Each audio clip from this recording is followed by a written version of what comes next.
To create a database, we use create database name, here school. To show list of existing databases, we use show databases. We can see newly created school database. We can delete an existing database using drop database name, here test, and we can confirm the test database was removed. Before creating a table, we must select a database using use database name, and after selecting a database, we create a table using SQL statement create table name students in parentheses the column names and their data types. We can display list of tables using show tables. We can see the newly created students table and delete a table using drop table name, and we can confirm the test table is gone. In an existing table, we can add or insert data rows using SQL statement insert into database name in parentheses column names values in second parenthesis the values separated by comma. We can add multiple data rows using multiple parentheses like this. To display existing data rows in a table, the SQL statement is select star from database name,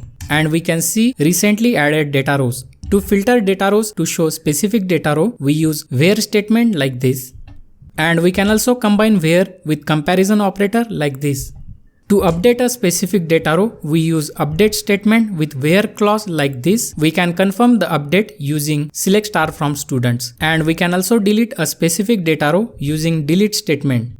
And we can confirm the data row is gone. There are also useful functions in SQL like count function to count data rows, and we can see the number of data rows in our students table. Check out my full SQL course link in the description.